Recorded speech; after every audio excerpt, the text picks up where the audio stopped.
ఓం గురు జయ గురు జయ జయ గురు ఓం గురు జయ గురు జయ జయ గురు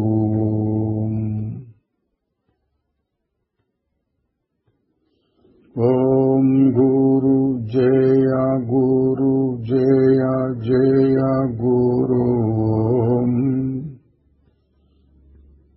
ఓం గురు జయ గురు జయ జయ గురు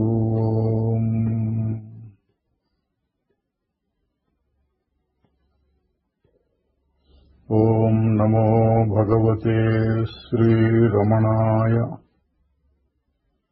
శ్రీ రమణ మహర్షితో సంభాషణలు, రకరకాల ప్రశ్నలు, ఒకే రకం జవాబులు అనే ప్రవచన పరంపరలో 73వ భాగానికి వచ్చాము. ఇదే చివరి భాగం. దేవరాజ మొదలయార్ అనే ఆయన సంకలనం చేసి పెట్టిన day by day with Shri Bhagavan అనే పుస్తకంలోని ఘట్టాలను అక్కడక్కడ చూస్తూ వస్తున్నాము. ఇప్పుడు కొందరు మహనీయుల అభిప్రాయాలు. గురు బ్రహ్మ గురుర్విష్ణు గురుర్దేవో మహేశ్వర గురు సాక్షాత్ పరబ్రహ్మ తస్మై శ్రీ గురవే నమః. శ్రీ రమణాయ నమః. రకరకాల ప్రశ్నలు ఒకే జవాబు. ఇది అర్థం కావటానికి ముందుగా గురువు ఇచ్చిన జ్ఞానం ద్వారా అర్థం అవుతున్నది. భగవాను చెప్పిన వాటిలో మనసు నశింపే మూల కారణం. జరిగిపోయినది, జరగబోయేది ఈ ఆలోచన, ఊహ ఎవరికి? అనిపించినా, వినిపించినా, కనిపించినా ఈ మూడు ఎవరికి తెలియబడుచున్నవి? మూడు అవస్థలు ఎవరికి? ఇలా నిత్యము విచారణ ద్వారా మార్పులేని తన స్వరూపానికి ప్రశ్న ద్వారా ప్రశ్నించి ఎవరికి అనగా ఆగిపోయిన స్థితి అని తెలియజేశారు. ఈ తెలుసుకున్న మారటం లేదు, దానికి ఆకారము, వికారము, అవస్థలు లేవు, ఏదో చేసి పొందాలనే వ్యవహారం కూడా లేదు. దానికి రుజువుగా గాఢ నిద్రలో సుఖం, అక్కడ మార్పులేని సుఖం, నీలో నీవు, నీకు అనుభవంగా ప్రత్యక్షంగా అనుభూతి చెందుతున్నది. ఈ సుఖము జీవులందరికీ సర్వసామాన్యంగా ఉంది, సమంగా ఉన్నది. అది తెలుసుకుని నిరంతరము వ్యవహారంలో ఉండటం, ఎరుకులో ఉండటం, అదే నేను, అదే ఆత్మ, అదే గురువు, అదే భగవాన్. చిదానందరూప శివోహం శివోహం. పూజ్య శ్రీ గురుదేవులకు రామలక్ష్మి నమస్తమాంజలి. మీ మృదు మధుర వాక్కుల వివరణలో రమణ భాషణలు బాగా అర్థమవుతున్నాయి స్వామి. చేసేది నేను కాదు, నేను అసంగ స్వరూపాన్నని, మౌనాన్ని అని, ఉత్త తెలివిని అని ఇప్పుడిప్పుడే అర్థమవుతోంది స్వామి. శాంత స్వరూపంగా, అఖండ సచ్చిదానంద స్వరూపంగా నిలవాలని, శ్రీ గురుకృపతో సాధన ఫలించాలని ప్రార్థిస్తున్నాను స్వామి. నమస్తమాంజలి. ఓం సద్గురవే నమః. ఓం నమో భగవతే శ్రీ రమణాయ. స్వామి, రమణ సంభాషణలో మీరు చెప్పిన రకరకాల ప్రశ్నలు ఒకే రకం జవాబుల్లోనే, ఆ శీర్షికలోనే వేదాంత సారాంశం అంతా ఉందనిపించింది. ప్రశ్నలు ఎన్ని రకాలైనా ఉండొచ్చు. ఆ ప్రశ్నించేది ఎవరు? వాణిని చూడు. సమస్యలు ఎన్నైనా ఉండొచ్చు. ఆ సమస్య అనిపించేది ఎవరికి? ఆలోచనలు ఎన్నో ఉండొచ్చు. ఈ ఆలోచన ఎవరికి? దాన్ని చూడు అన్నప్పుడు వాటిని చూచేదెవరు? ఎవరికి అన్నప్పుడు నాకే అనిపిస్తుంది. ఆ నేను చూచేదెవరు? నేను. దాన్ని చూచేది నేను అని అలా మనస్సు ఆగుతుంది. ఆ ఆగినప్పుడు ఉన్న స్వరూపమే నేను. ఆ మారని అనుభవం, ఉత్త అనుభవం, నేనున్నాను అనే ఉనికి, అది నేను.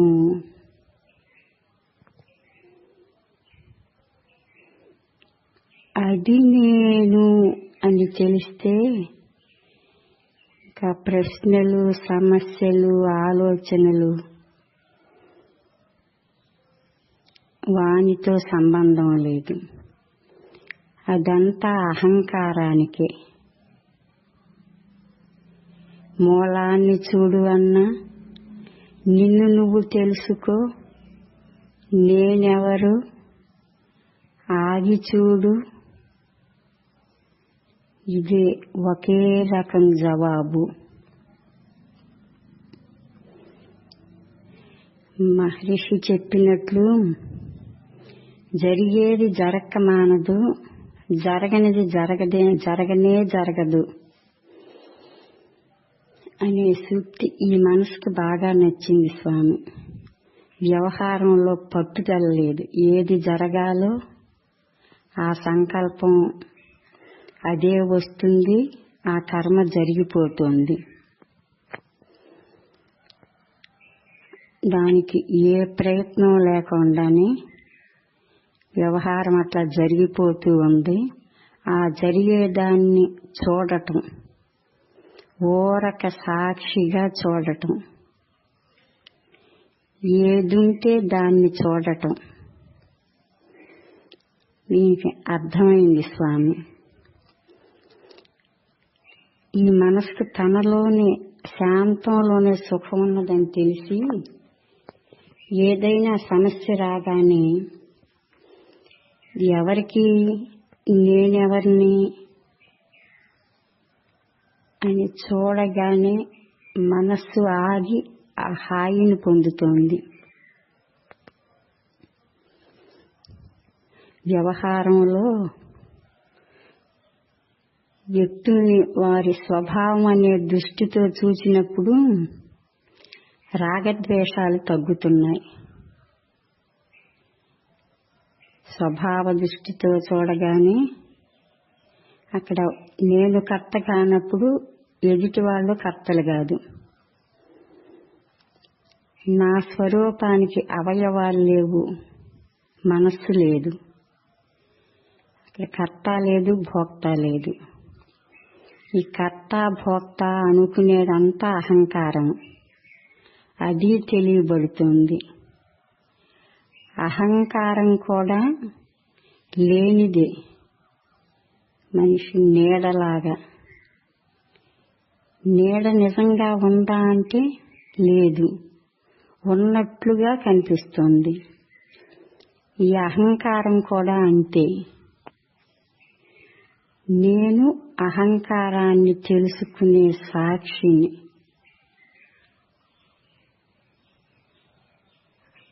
అహంకారం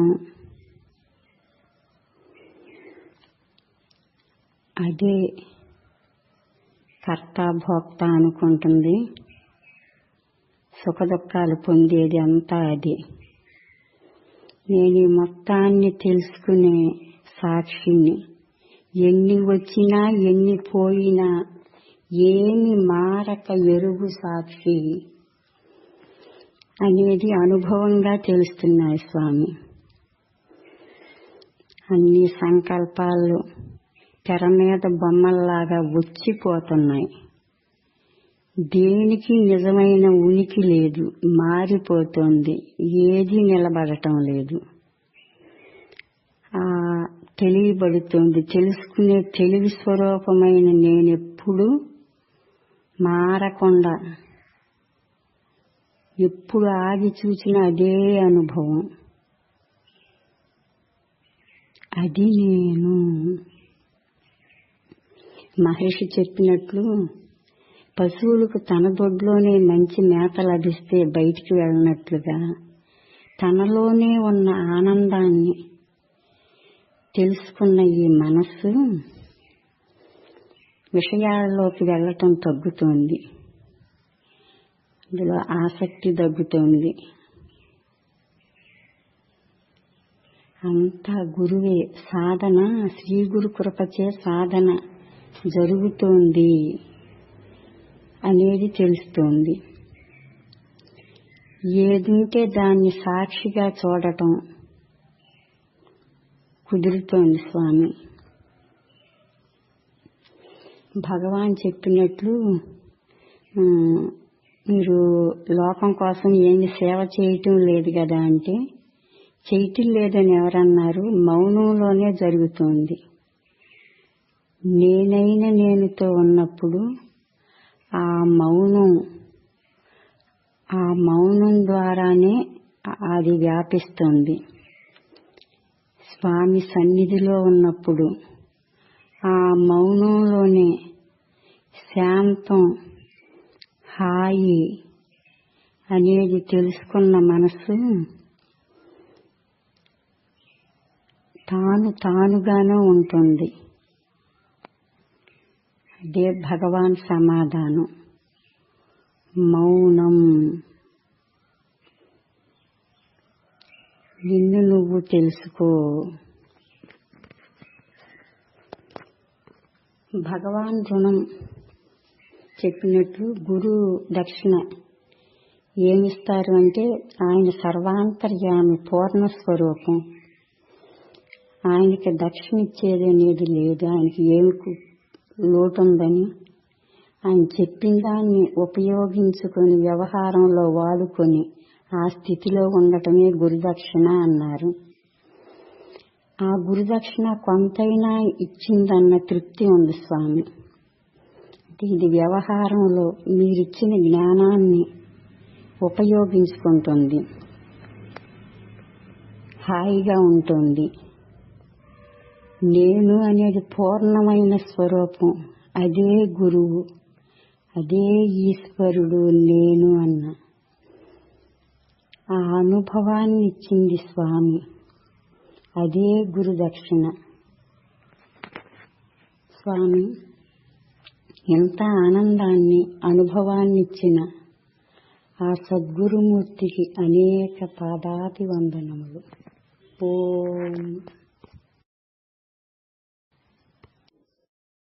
ఓం గురు. రమణ సంభాషణల ద్వారా జ్ఞానం మరింత గట్టిపడడానికి ఇక్కడ ఉపయోగించిన అంశాలు షేర్ చేస్తున్నాము. ముఖ్యంగా మననం తద్వారా నిధిధ్యాసనలో ఉండడానికి ఈ బోధలు ఉపయోగించాయి. ఇక నచ్చిన ముఖ్య అంశం, అన్ని సమస్యలకు ఒకటే ప్రశ్న, అనుభవమే సమాధానం అనేటట్లుగా చేసే భగవాన్ పద్ధతి. ఏ సమస్య ప్రశ్న వచ్చినా నేనెవరు, చూచేవాడు ఎవడు అనే ప్రశ్నతో తన స్వరూప అపరోక్ష అనుభవమే సమాధానంగా చూపి, శరీరం మనస్సు మారిపోయేవి, నాకు సంబంధం లేదు అని భాషలేని భావాన్ని కలుగజేసి చేసే ప్రశ్న చాలా హాయి కలుగజేసింది. ఏది వచ్చినా కూడా ఎవరికి కోరిక, ఎవరికి బాధ, ఎవరికి వాసన, ఎవరికి ఏకాంతం కావాలి అనే ప్రశ్న మనస్సులో రావడం వల్ల కొన్ని క్షణాలలో మనస్సులోని రాగద్వేషాలు తగలకుండా ప్రశాంతత స్థితిలో నిలుపుతున్నది. ప్రతిసారి కాకపోయినా చాలా వరకు హాయిగా ఉండేటట్లు ఉపయోగపడిన మరో అంశం, ఈ కాలం మా వంటి వారికి మాకున్న బాహ్య పరిస్థితులు, చాలా విషయ జ్ఞానాలు మనమున్న ఆధ్యాత్మిక సాధనకు ఉపయోగపడతాయేమో అనిపించే దృష్టి కలిగచేసేటట్లు, పక్కద్రోవ పడేటట్లు చేసి ఇతరితర అభ్యాసాలు, పద్ధతులు వాటి ద్వారా మరలా కొత్త వాసనలు పడకుండా, సమయం వృధా చేయకుండా సంభాషణల ద్వారా చాలా క్లారిటీ ఇచ్చారు. ఎందుకంటే ఫోన్ ఎంత వద్దనుకున్నా వాట్సాప్ లో వచ్చే ఫార్వర్డ్ మెసేజ్లు, స్టేటస్లు, యూట్యూబ్ లో వచ్చే ఎక్స్ట్రా జ్ఞానం, లోకంలో కలిసే ఆధ్యాత్మిక సాధకుల ప్రభావం, దానికి సాధన చతుష్టయాలు, అష్టాంగ యోగాలు, సంయమనం, ఇంకా శాస్త్రం చదవాలి, పుస్తకాలు చూడాలి అని 100 రకాలుగా చేయాలి, ఇలా చేస్తేనే అప్పుడు జ్ఞానం కలుగుతుంది అనే అజ్ఞానం భగవాన్ కొట్టిపడేశారు. అలా అని తప్పు అని కాదు. జ్ఞానం కుదరినప్పుడు వాటికి విలువ చూపి చిత్తశుద్ధి కలగడానికి కాస్త ఏకాగ్రత, చురుకు బుద్ధి, శ్రద్ధ, వైరాగ్యం వాటి కోసం ఉపయోగిస్తాయి. కానీ మళ్ళీ వాటి ద్వారా జ్ఞానం బలపడుతుందని చెప్పి ఏ స్థాయిలో ఏది అవసరం, బాహ్యంలో ఇతరులను చూస్తూ ఉంటే అన్ని పద్ధతులు చివరికి ఇక్కడికే వస్తున్నాయి అనే వివేకాన్ని కూడా ఆయన కలుగజేశారు. చివరికి ఆధ్యాత్మిక మార్గంలోనే ఇతరులను ఉద్ధరించాలి, సేవ చేయాలి అనే భావాలు కూడా నేనుతో కలిసి కోరిక ఉంటే బాధ పెడతాయని, నిన్ను నువ్వు ఉద్ధరించుకుంటే ప్రపంచాన్ని ఉద్ధరించినట్లే అనే భగవాన్ వాక్యం వల్ల బాహ్య వ్యవహారాన్ని చాలా విలువ తగ్గింది. ఇక ఆత్మవిషయం ఎప్పుడు ఉన్నదే, నువ్వే అదే మరీ మరీ నొక్కి చెప్పి అనుభవంలో చూపిస్తున్నారు. ఏదో చేసి పొందేది కాదు, సహజంగా ఉన్నదాన్ని గుర్తించు అనే దృష్టి బలపడింది. సమాధి స్థితులకు సంబంధించిన వివరణ బాగా అనిపించింది. భగవాన్ సమాధి స్థితిని అనుభవించి ఆయనే రుజువుగా ఈ మాటలు చెప్పడం, ఆ స్థితిని మత్తుమందుతో పోరాడడం, నిర్వికల్ప సమాధి స్థితిలో కూడా వాసనలు సూక్ష్మ రూపంలోనే ఉంటాయి అనే వివరణ, ఏకాంతం కావాలి అనిపించే ఈ మనసులో మార్పు మరింత కలిగింది. వాసనలు వచ్చినప్పుడు దాని ఆత్మజ్ఞానం జోడించి తద్వారా వాసన క్షయం అయితేనే తప్ప సహజ సమాధి ఎప్పుడు హాయి స్థితిలో నిద్రిస్తున్న వాని వలె ఉండగలగడం కుదరదు అని గురుగారు చెప్పిన విషయం మళ్ళీ భగవాన్ కూడా చెప్పడం మరింత దృఢం చేసింది. అనుభవంగా కూడా ఇది కుదురుతుంది అనిపించింది. ఎప్పుడైతే మనస్సులో సంకల్పాలు ఉన్నా కూడా రాగద్వేషాలు వాటి మీద లేనప్పుడు, ఎటువంటి కోరిక లేనప్పుడు, గాఢ నిద్రలో లాగా హాయిగా మరొకటి కావాలి అనిపించని స్థితి ఆ అనుభవాన్ని తెలియజేస్తుంది. అందరికీ నమస్కారం. తరువాత 1946 జూలై 19 ఒక సందర్శకుడు ప్రశ్న వేశాడు. నేనెవరు అన్న విచారణ ఎలా చేయాలో నాకు తెలియటం లేదు. ఇది చాలా మంది అడిగిన ప్రశ్న. మహర్షి గారు విసుగు లేకుండా మళ్లీ మళ్లీ చెప్తున్నది. మనం కూడా విసుగు పడకుండా మళ్లీ మళ్లీ వినాలి, మళ్లీ మళ్లీ మననం చేయాలి. చాలా ముఖ్యమైన విషయం కాబట్టి దీన్ని వదిలేయకుండా మళ్లీ చూస్తున్నాం. మహర్షి గారు చెప్తున్నారు, ఈ నేను అనేది ఎక్కడి నుంచి పుట్టుకొస్తుందో చూడు. ఆత్మవిచారణ అంటే తర్కము, పాండిత్యం, భాష ఉపయోగించి నేను ఈ శరీరం కాదు, నేను ఇంద్రియములు కాదు, మనస్సు కాదు, ఈ విధంగా చెప్పుకుంటూ పోవటం కాదు. అవన్నీ కూడా ఉపయోగిస్తాయి, కానీ అసలైన విచారణ కిందకు రావు. ఈ శరీరంలోనే నేను అనే మొట్టమొదటి తలుపు అంటే అహంకారం ఎక్కడో పుట్టుకొస్తోంది. అది ఎక్కడ అనేది చూసి దాని మీదనే మనస్సును ఏకాగ్రంగా నిలుపు. ఇది ఎన్నోసార్లు చెప్పిందేనండి, మళ్ళోసారి గమనించాలి. నేను అనే మాట కాదు, నేను అనిపిస్తూ ఉంటుంది లోపల నుంచి భావం, భాష లేని భావం, నేను అన్నట్టుగా ఉంటుంది. అది ఎక్కడి నుంచి పుడుతుందో చూడమంటారు. అంటే ఇంకో రకంగా చెబితే మూలాన్ని వెతకడం. చూస్తూ ఉంటే ఏదో ఒకటి ఫలానా అని చెప్పడానికి వీళ్ళే ఒక అనుభవం ఉంటుంది. దాని మీదనే ఏకాగ్రంగా మనస్సును నిలుపు. అది మహర్షి గారు చెప్పే యుక్తి. తరువాత 1946 జూలై 21 ఒక సందర్శకుడు మహర్షి గారిని 2 ప్రశ్నలు అడిగారు. నేనెవరు అన్న సాధన మొదటి నుంచి చివరి దాకా ఎట్లా చెయ్యాలి? రెండవ ప్రశ్న, నేను ధ్యానం చేస్తూ ఉంటే ఒక స్థితిలో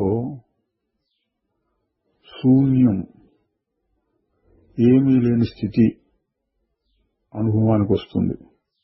ఆ తర్వాత నేనేం చేయాలి? భగవాన్ రెండింటికి కలిపి చెప్తున్నారు. ఏవో దివ్య దర్శనాలు గాని, దివ్య శబ్దాలు గాని, లేక ఏమీ లేనటువంటి శూన్యస్థితి గాని ఏం కలిగినా పట్టించుకోవద్దు.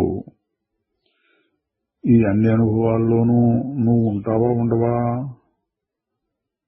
శూన్యం అంటే ఏమీ లేనితనం ఉన్నప్పుడు కూడా ఆ శూన్యాన్ని అనుభవించినటువంటి నువ్వు ఉండి ఉండాలి కదా.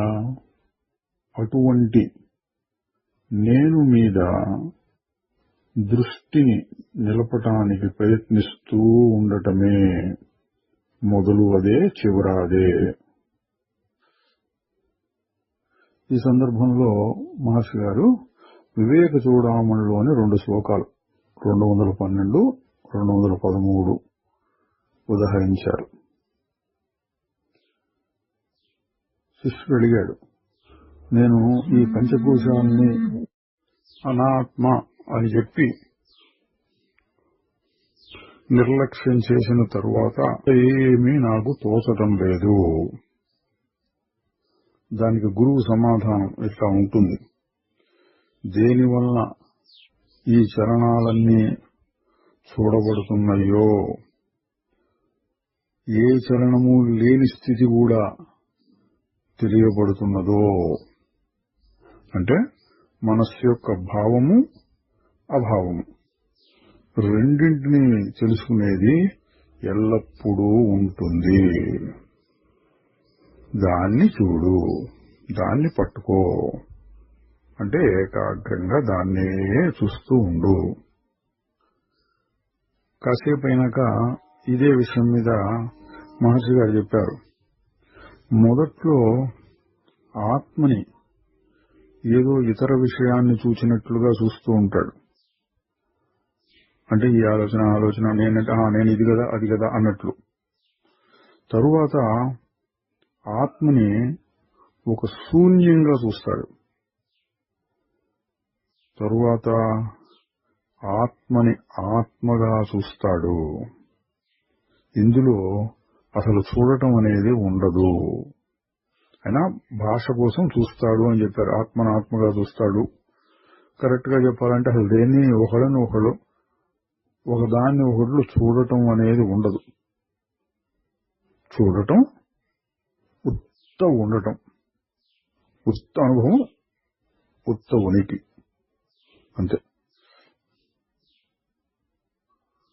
తరువాత 1946 జూలై 22 ఒక ఆయన అడిగాడు, సాకార దేవుని యందు అంటే ఫలానా పేరు ఫలానా రూపంలో ఉండి ఫలానా పనులు చేస్తూ ఉంటాడు, ఫలానా చోట ఉంటాడు, అటువంటి దైవమునందు నాకు నమ్మకం కలగటం లేదు. నిరాకారమైన ఒక శక్తి వంటి దైవం మీద నమ్మకం పెట్టుకోవచ్చునా? అటువంటి విశ్వాసాన్ని పెంచుకోవటం ఎలాగా? మహర్షి గారు చెప్పారు, నమ్మకం అనేది మనకు తెలియని విషయాల మీద ఉంటుంది. కానీ ఆత్మ ఎప్పుడూ ప్రకాశించేదే. మహా అహంకారం కలిగిన వాళ్ళు కూడా తనను తాను కాదనలేడు కదా. నమ్మకము, ప్రేమ అనేవి మన సహజ స్వభావం అన్నారు. దీని అర్థం ఏంటండి? దేవుని గురించి నీకు నమ్మకం కలగట్లేదంటే వదిలేసాయి. నువ్వు ఉన్నావు కదా, ఆ నువ్వు ఎవరు విచారణ చేయి. ఇదండి మహర్షి గారు వాదోపవాదాలను పక్కకు నెట్టేసి ఎవ్వరూ కాదనలేని విషయాన్ని ఆధారంగా చేసుకుని సాధన చేయమని చెప్తూ ఉంటారు. అదేంటి? నేనెవరు? నేను కాదనలేరుగా ఎవరు? అది. తర్వాత మరొక ఆయన అడిగాడు, నేను అంటూ లోపల నుంచి ఎగసి పడుతూ వచ్చేదే ఆత్మ కదా అన్నాడు. భగవాన్ చెప్పారు, కాదు, నేను అంటూ ఉబికి వచ్చేది అహంకారము. అది కూడా ఎక్కడి నుంచి వస్తుందో అది ఆత్మ. చూడండి, మనం చాలాసార్లు చెప్పుకున్నాం, నేను అన్న మాట రెండు అర్థాల్లో వాడుతూ ఉంటారు. నేను అన్నట్లు అనిపిస్తూ ఉంటే అహంకారం, ఏమి అనిపించకుండా అసలు ఊరక ఒక అనుభవం లాగా ఉంటే అది అసలైన నేను.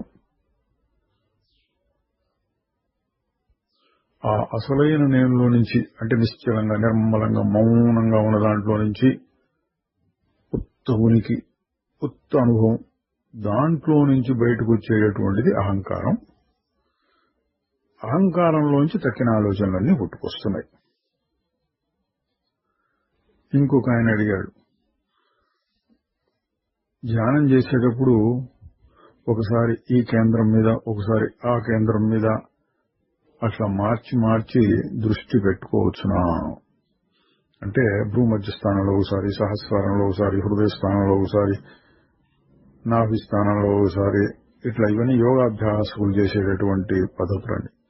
అట్లా పెట్టుకోవచ్చునా అంటే మహర్షి గారు చెప్పారు, నువ్వు ఎక్కడ ఏకాగ్రత చేస్తున్నావు అనేది అంత ముఖ్యం కాదు, ఎక్కడైనా చేయొచ్చు. కానీ అసలు ఏకాగ్రత అంటే తక్కిన విషయాలను వదిలించుకోవటం. నువ్వు ఏ స్థానం మీద ఏకాగ్రత చేసినా, ఎవడు ఏకాగ్రత చేస్తున్నాడు వాడు మారకుండా ఉంటాడు కదా అన్నారండి. అంటే ఏంటి?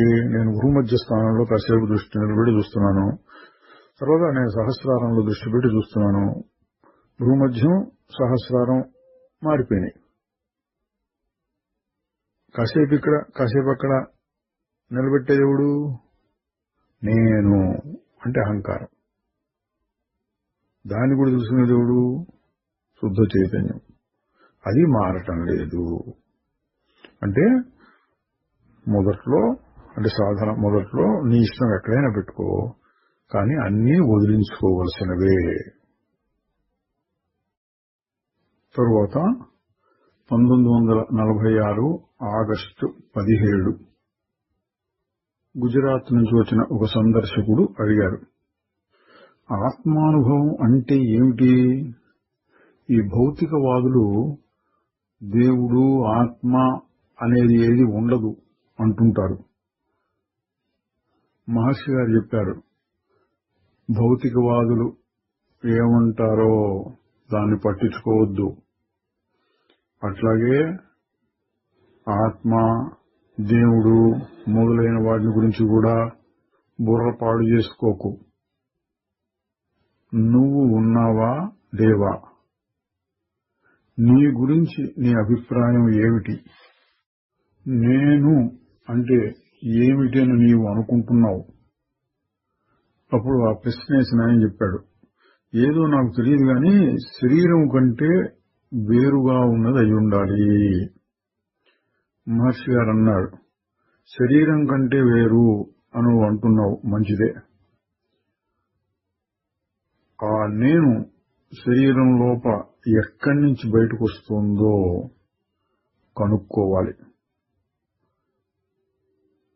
అది వస్తుంది పోతుంది, వస్తుంది పోతుంది, అటువంటిదా లేక ఎల్లప్పుడూ ఉండేదా?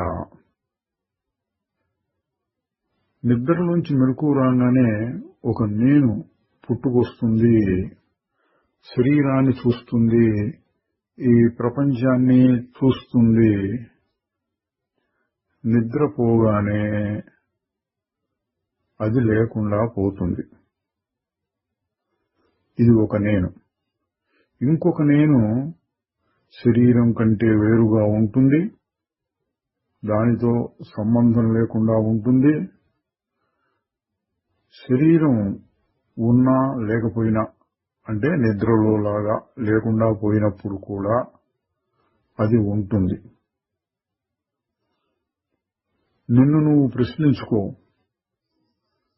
నిద్రలోనూ ఇతర అవస్థల్లోనూ ఉన్న నేను ఒకటేనా, వేరువేరా? నీవు ఎల్లప్పుడూ అదే మనిషి అయి ఉంటావా? ఇప్పుడు వచ్చిపోతూ ఉండే నేను నిజమా?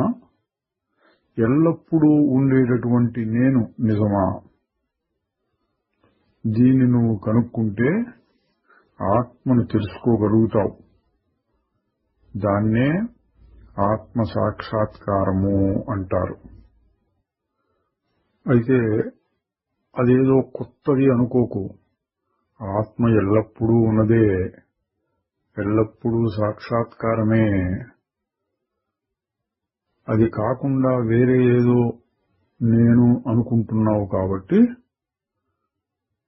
ఈ పైపైన తోచే వాటిని తొలగించుకుంటూ పోతే అసలైన నేను ఎప్పుడూ ఉన్నదే సాక్షాత్కరించినట్లు అనిపిస్తుంది. తరువాత మరొకరు అన్నారు, నా మనస్సు మరీ చంచలంగా ఉంటున్నది, ఏం చేయాలో తెలియటం లేదు అన్నారు. మహర్షి గారు నవ్వుతూ అన్నారు, ఇది నీకొక్కడికే ఉన్న సమస్య కాదు, దాదాపుగా ప్రతి వాళ్ళు అడుగుతూనే ఉంటారు. అన్ని గ్రంథాల్లోనూ భగవద్గీతలో కూడాను ఇది చెప్పబడే ఉన్నది. మనస్సు ఎప్పుడెప్పుడు బయటికి వెళ్తుందో అప్పుడప్పుడల్లా గుర్తించి దాన్ని వెనక్కు మరలించి మళ్లీ ఆత్మయందే పెడుతూ ఉండాలి అని గీత మనకు బోధిస్తుంది. అయితే ఇది చెప్పినంత తేలిక కాదు. ఇది అభ్యాసం లేక సాధన వల్లనే సమకూరుతుంది అన్నారు. తరువాత 1946 అక్టోబర్ 8 ఒక సందర్శకుడు అడిగారు, మహర్షి గారు చెప్తూ ఉన్న ఆత్మవిచారణ అంటే నేనెవరు అనే సాధన సూటిగా అనిపిస్తున్నది, కానీ చాలా కష్టం కూడాను. వేరే మార్గాల్లో ఇది ఇట్లా మొదలుపెట్టు, ఆ తర్వాత ఇట్లా ఇట్లా మార్చుకుంటూ పో అని మెట్లు మెట్లుగా చెప్తారు. మీరు చెప్పే దాంట్లో ఒకే రీతిగా ఉంటున్నది, నేనెవరు వెదకి చూడు అని. ఇది కష్టంగా అనిపిస్తోంది. మహర్షి గారు, ఇది సూటి అయిన పద్ధతి అన్నావు కదా, ఇందులో నిన్ను నీవు తెలుసుకోవటంలో మొదలు చివర అనేవి ఏముంటాయి? ఆత్మ ఎప్పుడూ ఉన్నదే, దానిని ప్రయాణం చేసి చేరుకోవటం అనేది లేదు. రమణాశ్రమంలోనే ఉండి రమణాశ్రమానికి ఎలా వెళ్ళాలి అని అడిగినట్లుగా ఉంటుంది. నేనెవరు అనే ప్రశ్నతో మొదలుపెట్టి లోపల ఏ అనుభవం ఉందో దాని మీదనే ఏకాగ్రంగా మనస్సును నిలుపుతూ పోతే ముందు నేను నేను అనే ఆలోచన అంటే చిన్న చలనం, దాన్నే అహంకారం అనవచ్చు. అది పైకి ఉబికి వస్తున్నట్లుగా తెలుసుకోగలుగుతావు. అయితే అసలైన ఆత్మ కూడా నీకంటే వేరుగా ఎక్కడో ఉండదు. కాబట్టి ఆ నేనునే ఇంకా పరిశీలిస్తూ ఉంటే, అంటే బయటకు వెళ్లకుండా ఇంకా లోపలే ఏకాగ్రంగా వెతుకుతూ ఉంటే నీ స్వరూపం బయటపడుతుంది. ఎక్కడెక్కడో ఏవేవో వస్తువుల్ని సంపాదించడం కూడా తేలికే అనుకుంటూ ఉంటే ఇక్కడే ఉన్నదాన్ని పట్టుకోవడం అంతకంటే తేలిక అయి ఉండాలి కదా. అయినా కొంతమందికి ఇది కష్టం అనిపించవచ్చు. అటువంటి వారి కోసం లోకంలో ఇతర మార్గాలు కూడా కనిపిస్తున్నాయి. అన్ని మార్గాలలోనూ కర్త అంటే నేను ఈ విధమైన సాధన చేస్తున్నాను అనుకునేవాడు ఉంటాడు. ఆ కర్త నశించాలి అంటే ఆత్మ విచారణ కావలసి ఉంటుంది. ఏ మార్గంలో మొదలుపెట్టినా చివరగా తనను తాను తెలుసుకోవలసి ఉంటుంది. ఇప్పుడు చెప్పిన దానికంటే ఇక్కడ దొరికే పుస్తకాలలో చెప్పిన దానికంటే కొత్తగా ఏమీ ఉండదు. ఇందులో రహస్యమైన ఉపాయాలు ఏమీ ఉండవు. అందరికీ తెలిసిన రహస్యమే ఇది. తరువాత 1946 అక్టోబర్ 17 డాక్టర్ రాయ్ అనే ఆయన అడిగారు, ఎక్కువసేపు ధ్యానం చేయలేని వారి విషయంలో వారు ఇతరులకు ఏదైనా మేలు చేయాలి అని పాటుపడుతూ ఉంటే అది సరిపోదా అంటే, లోకంలో చాలా మంది చెప్తూ ఉంటారండి, సేవ, సంఘ సేవ మొదలైనవి చేస్తూ ఉంటే దానివల్ల కూడా మనకి మోక్షం వస్తుంది అని. దానిపైన మహర్షి గారు చెప్తూ ఉన్నారు, సరిపోతుంది. మంచి అనే భావం ఒకటి వాళ్ళ లోపల నెలకొని ఉంటుంది, అది చాలు. మంచి అన్నా, దేవుడు అన్నా, ప్రేమ అన్నా ఒకటే అర్థం. వీటిని గురించి ఆలోచిస్తూ ఉంటే అది సరిపోతుంది. ఎట్లాగంటే, ఈ విధమైన భావం దేవుడని గాని, ప్రేమ అని గాని, మంచి చెయ్యాలి అని గాని మనస్సులో బాగా నిండిపోయి ఉంటే ఇతర ఆలోచనలను తగ్గించుకుంటున్నట్లు అవుతుంది. అది బాగా పక్వమైనప్పుడు ఆత్మస్థితియే కలుగుతుంది అన్నారు. తరువాత మరొక ప్రశ్నకు సమాధానంగా చెప్పారు, ఈ శరీరాన్ని గాని, ప్రపంచాన్ని గాని, మరి దేన్నైనా సరే చూడటం అన్నంత మాత్రంలో తప్పేమీ ఉండదు. తప్పు ఎక్కడొస్తుందంటే నేను దేహం అనుకోవటంలో. చూడండి, గమనించాలి. దేహం కనపడొచ్చు, ప్రపంచం కనపడొచ్చు. నేను దేహం అంటే దేహవాసన ఉండకూడదు. అట్లాగే ప్రపంచం నిజం, అది లోకవాసన, అది ఉండకూడదు.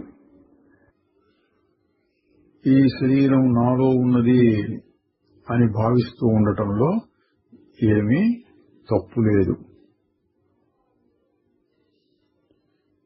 ఈ శరీరము, ప్రపంచము అన్నీ కూడా ఆత్మలోనే ఉంటాయి. దానికంటే భిన్నంగా ఏదీ ఉండటానికి వీల్లేదు. తెర లేకుండా ఎటువంటి బొమ్మలు పడనట్లు ఆత్మ లేకుండా మరేదీ ఉండదు. ఇది కూడా గమనించదగిన విషయం అండి. మరి కనపడుతూ ఉంటే అటు మౌనంగా ఏ భావము లేకుండా ఉండిపోగలిగితే మంచిదే. దానికంటే కొంచెం తక్కువ స్థితి ఏంటంటే ఎందుకంటే ఆ మౌన స్థితిలో ఉండలేము ఎప్పుడు. కాబట్టి ఈ ప్రపంచము, ఈ శరీరము నాలో ఉన్నాయి అన్న భావంతో ఉండొచ్చు అన్నారు. ఇటువంటిది ఇంకో భావం యోగ వాసిష్టంలో ఎక్కువగా వస్తుంది. ఈ ప్రపంచమంతా స్వప్నము, నిజము కాదు అనే భావాన్నైనా పెట్టుకోవచ్చు. లేదా అంతా పరమాత్మయే, అంతా పరమాత్మ, నేను భక్తుణ్ణి అట్లాగైనా పెట్టుకోవచ్చు. ఏ విధంగా పెట్టుకున్నా ఏం జరుగుతుంది అక్కడ? బహిర్ముఖ దృష్టి తగ్గి అంతర్ముఖ దృష్టి పెరుగుతూ వస్తుంది. ఈ భావాలు ఖచ్చితంగా చెప్తే నిజం కాకపోయినా వాటిని మనసులో నిలుపుతూ ఉంటే బహిర్ముఖమైన ప్రాపంచికమైన దృష్టి, రాగద్వేషాలు తగ్గుతూ వచ్చి చివరికి ఆ మౌన స్థితిలోనికి, ఏ భావం లేని స్థితిలోనికి తీసుకెళ్తాయి. తరువాత అక్టోబర్ 18 బాహ్య విషయాలను గురించి భావిస్తూ ఉన్నంత వరకే ఈ మనస్సు ఉంటుంది. దాన్ని ఆ బాహ్య విషయాల నుండి మరలించి తనను తాను గాని లేక మూలమైన అహంకారాన్ని గాని చూడటం అలవాటు చేస్తే అది క్రమంగా ఆగిపోయి చివరకు ఆత్మలో కలుస్తుంది. తరువాత నవంబర్ 19, 1946 ఒక సందర్శకుడు అడుగుతున్నాడు, ఒక వ్యక్తి తన ఆత్మను సాక్షాత్కరించుకున్నప్పుడు అతడికి ఏం కనపడుతుంది? భగవాన్ చెప్పారు, అక్కడ చూడటం అనేది ఉండదు. చూడటం అంటే ఉండటమే. అంటే అర్థం చూడటం, ఉండటం అంతా ఒకటి. ఫలానా దాన్ని చూస్తున్నాడటం ఉత్త చూపు, ఉత్త ఉనికి, ఉత్త అనుభవం అట్లా ఉంటుంది అన్నారు. సాక్షాత్కారం మనందరం చేస్తూనే ఉన్నాం. ఏమిటి? నిజం కాని దానిని నిజం అనుకుంటూ సాక్షాత్కరించుకుంటున్నాం. అదే వదిలేయాలి. అప్పుడు ఆత్మ తనకు తానుగా గోచరిస్తుంది. ఎందుకంటే అది ఎప్పుడూ ఉండేది కాబట్టి. అంటే ఆత్మగా ఉండు అని చెప్పొచ్చు. తరువాత నవంబర్ 24 ఎవరి ప్రశ్నకు సమాధానంగా మాస్టర్ గారు చెప్పారు, మొదట్లో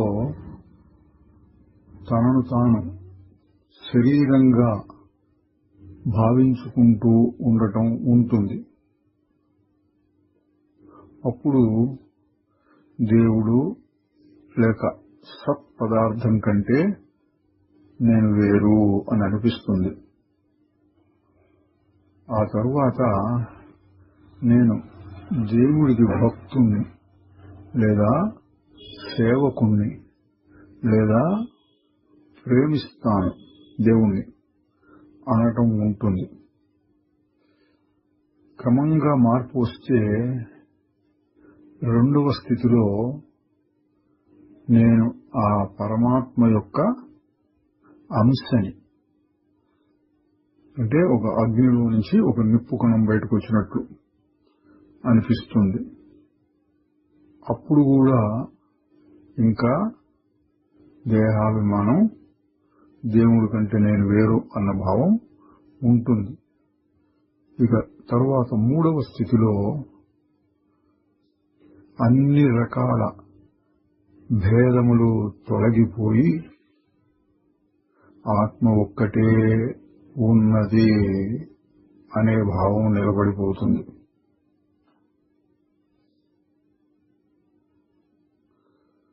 వస్తూ పోతూ ఉండే నేను అహంకారం, అది నిజం కాదు. అసలైన నేను ఎప్పుడూ ఉంటుంది, ఉంటూనే ఉంటుంది. తరువాత ఇంకొకరితో చెప్పారు, ఎల్లప్పుడూ ఉండేదే నిజం, యథార్థం. నిద్రలో ఏది లేకుండా పోతుందో అది నిజం కాదు.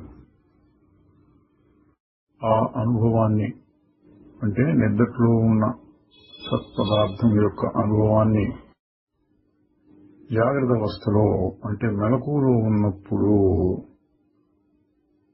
గుర్తించడానికి ప్రయత్నించాలి. నిద్రలో అది అంత స్పష్టంగా తెలియకుండా ఉంటుంది. మెలకువలో దాన్ని గుర్తిస్తే స్పష్టంగా అర్థమవుతుంది. తరువాత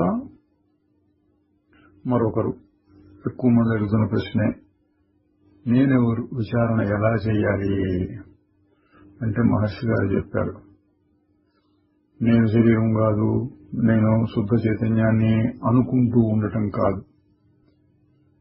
ఆత్మ విచారణ అంటే ఈ శరీరం లోపలే నేను అన్న భావం ఎక్కడి నుంచి పుట్టుకొస్తోంది అని చూడటం. ఈ ప్రశ్న మీద మనస్సును ఏకాగ్రం చేసి చూస్తూ ఉంటే ఆ మొట్టమొదటి ఆలోచన, నేను అన్న ఆలోచన అంటే అహంకారం, అది కనపడకుండా పోయి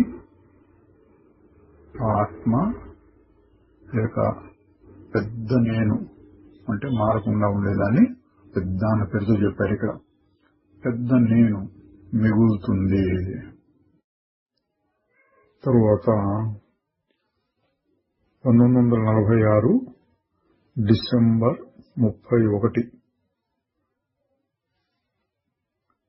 మోక్షం కోసం ధర్మాచరణ అంటే సత్ప్రవర్తన సరిపోదా? అంటే లోకంలో అన్ని మంచి పనులు చేస్తూ ఉంటే దానివల్ల మోక్షం వస్తుందా రాదా? ఆత్మవిచారణ కావాల్సిందేనా? మహర్షి గారు చెప్తున్నారు, మోక్షం ఎవరి కోసం?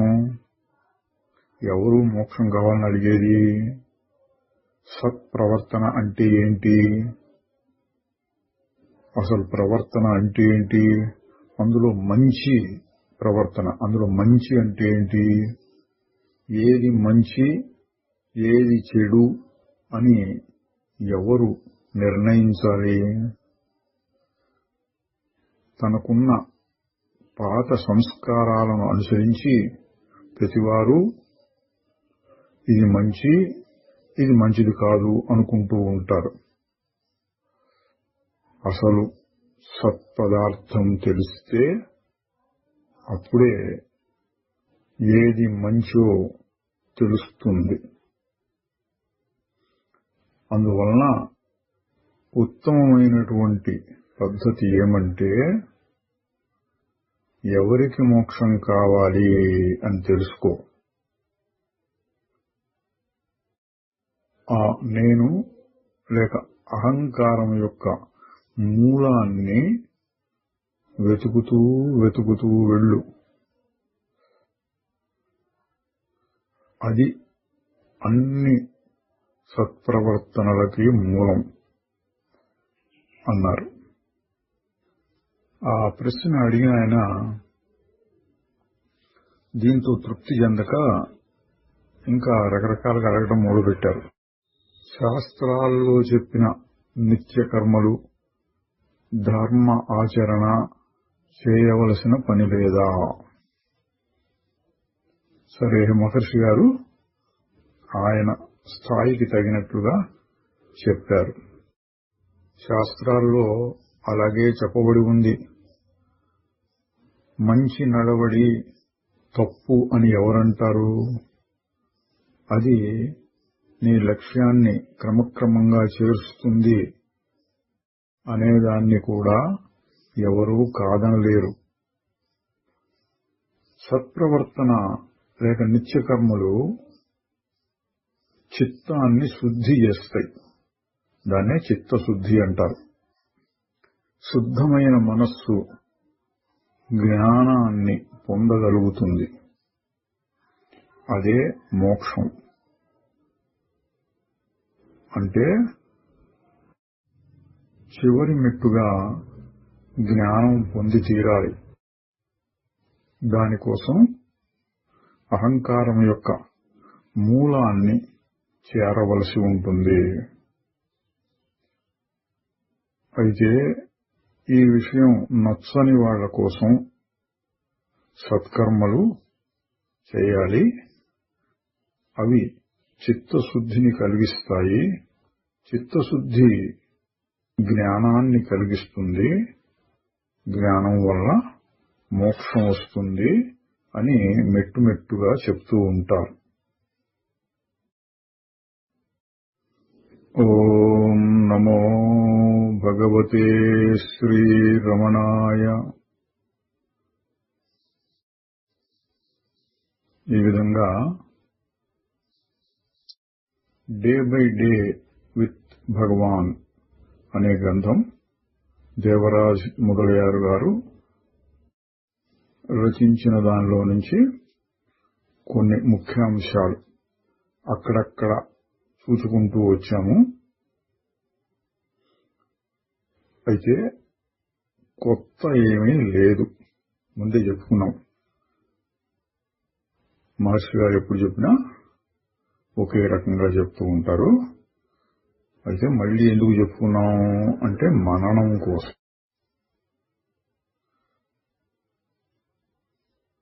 దేవరాజ మొదలయార్ అనేటటువంటి రమణ భక్తుడికి కృతజ్ఞత పూర్వకంగా వందనములు. ఆయన ఇప్పుడు లేకపోయినా ఆయనకు వందనం చేయడం అనేది మనకు లాభిస్తుంది. ఓం నమో భగవతే శ్రీరమణాయ. ఇప్పుడు ముగింపు సందర్భంగా శ్రీ మహర్షి గారి మీద కొన్ని కవితలు చూద్దాం. మహర్షి గారిని పొగుడుతూ వారికి కృతజ్ఞతలు తెలియజేస్తూ చాలా మంది పద్యాలు పాటలు రాశారు. అవి ఎక్కువగా తమిళ భాషలో, కొన్ని తెలుగులో, ఇంకా ఇంగ్లీష్లో కూడా ఉన్నాయి. ఇప్పుడు అందులో నుంచి మనం ఇప్పటిదాకా చూసిన దేవరాజ మొదలయ్య గారి గ్రంథంలోనే ఏర్పరిచిన ఒక ఇంగ్లీషు పద్యానికి తెలుగు అనువాదం చూద్దాం. గిరీష్ గణపత్ అనే ఒక యువకుడు 1946 డిసెంబర్ 27న మహర్షి గారి సన్నిధికి వచ్చారు. ఆయన మహర్షి గారి మీద ఇంగ్లీష్లో కవిత్వాన్ని రాశారు. అందులో నుంచి కొంత భాగం మొదలయ్యారు గారు మనం చూసిన గ్రంథంలో రాసి పెట్టారు. దాని అర్థం చూద్దాం ఇప్పుడు. ఆయన అంటున్నాడు, ఎవరు? గిరీష్ గణపత్. సత్యం కోసం అన్వేషిస్తూ తిరిగాను, కానీ తికమక తప్ప మరేమీ కనపడలేదు. మోహాన్ని పారత్రోలే జ్యోతిని ఆశిస్తూ ఆశను నింపుకున్న కళ్ళతో ఇక్కడకు వచ్చాను.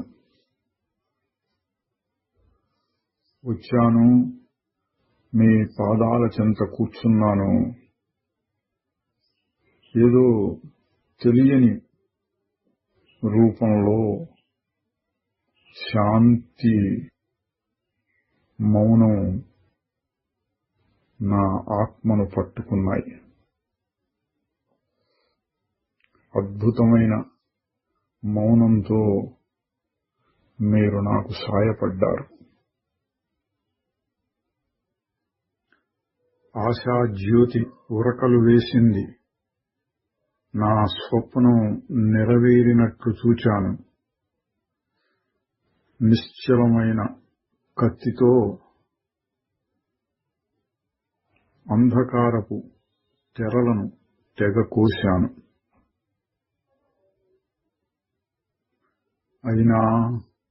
అయినా ఓ ప్రభూ, నా పాపిష్టి జీవుడు తన పాత అలవాట్ల నుండి ముక్తుడు కాలేదు. ఓ గురు, నీ సాయం కావాలి. ఆత్రంతో నిండిన కళ్ళతో నిన్ను వేడుకుంటున్నాను. ఓ ప్రభూ, నాకు సాయం చేయవా? ఈ కుర్రకుంక ప్రార్థన నీ చెవులకు సోకదా? కరుణ నిండిన ఓ రమణుడా, నీ ఒక్క కాంతి రేఖతోనే నా పరదాలన్నీ రాలిపోవా?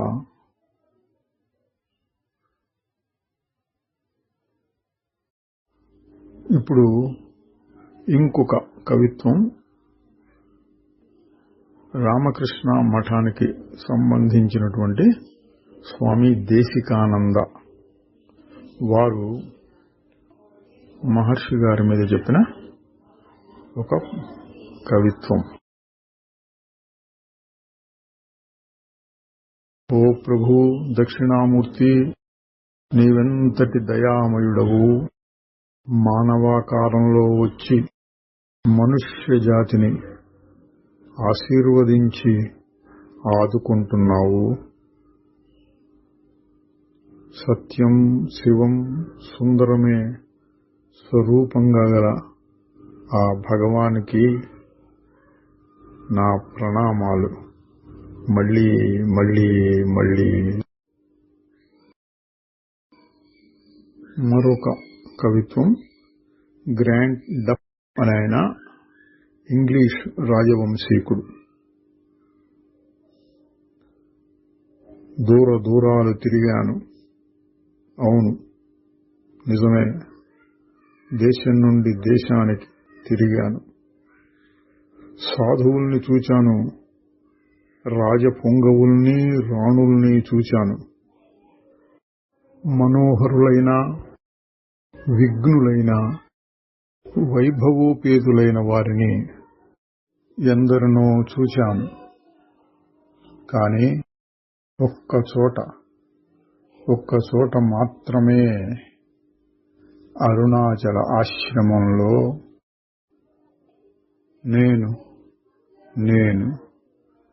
నేనైన కల్తీ లేని ఆనందాన్ని చవిచూచాను.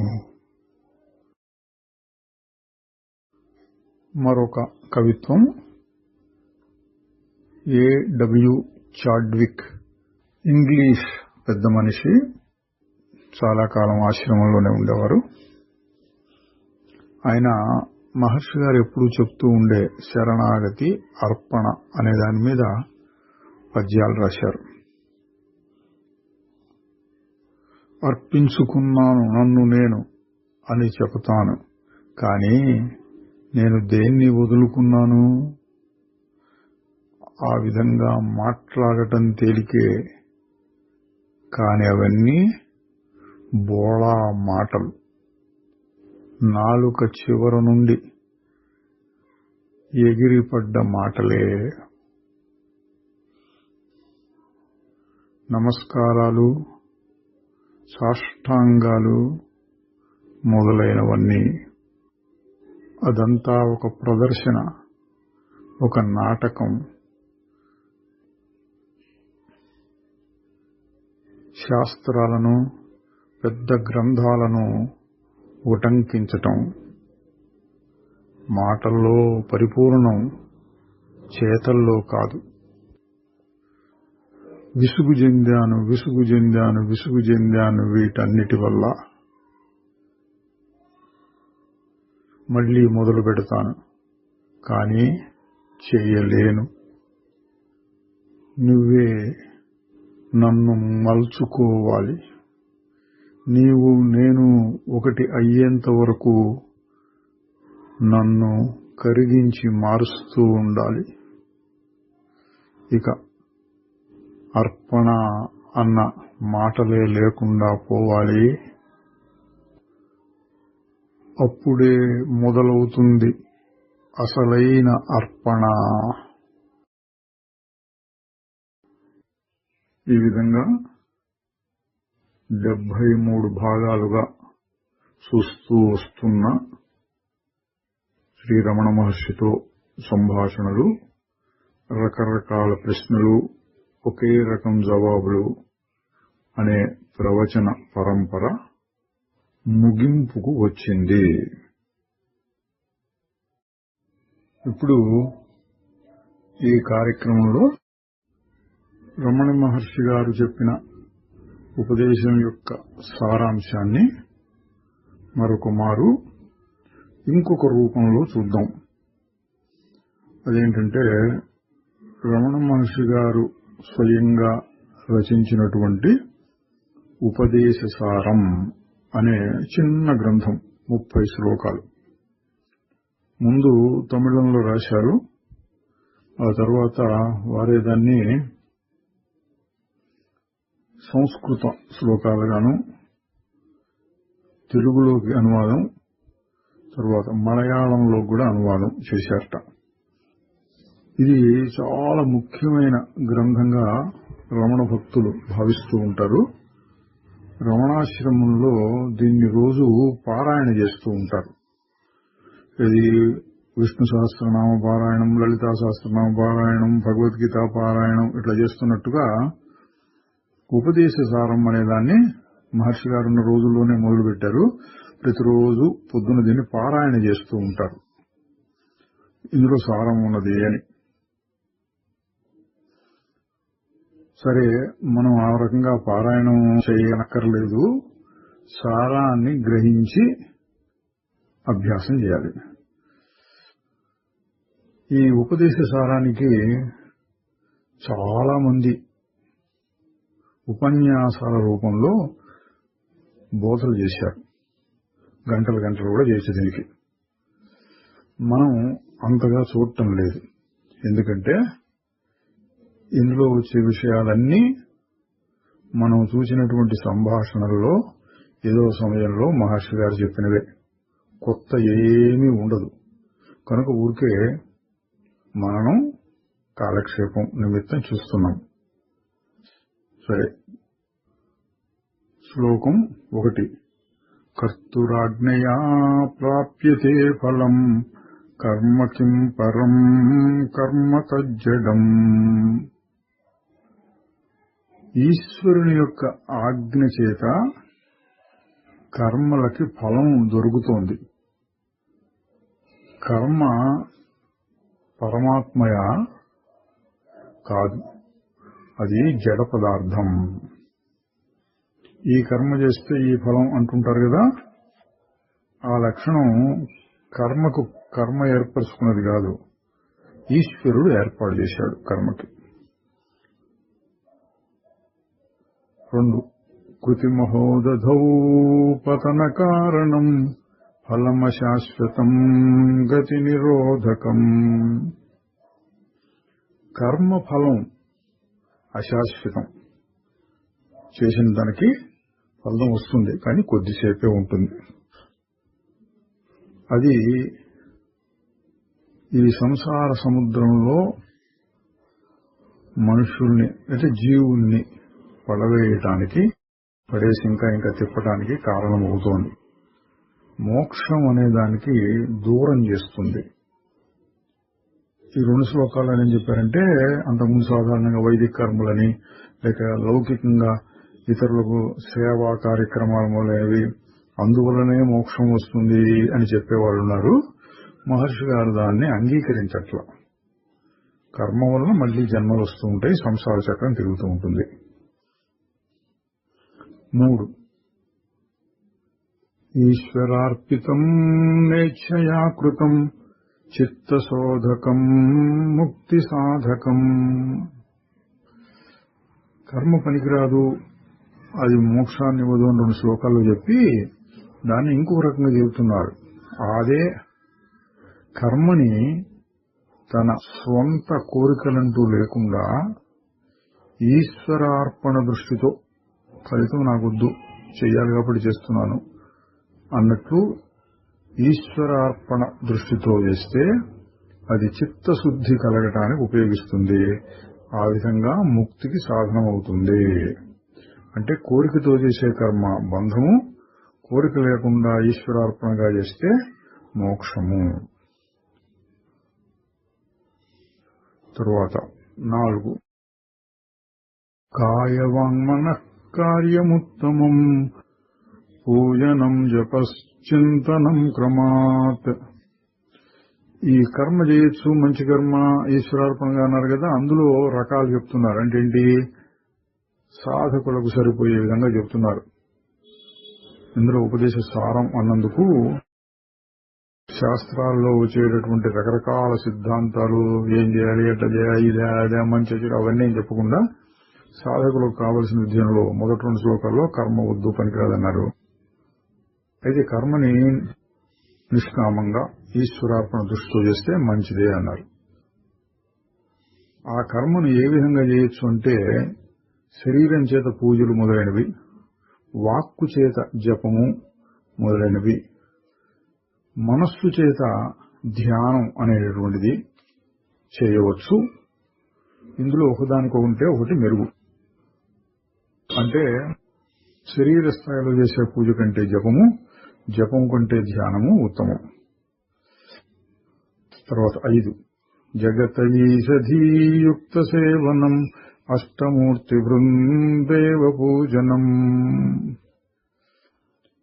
ఇంకా ఉత్తమమైనది చెబుతున్నారు.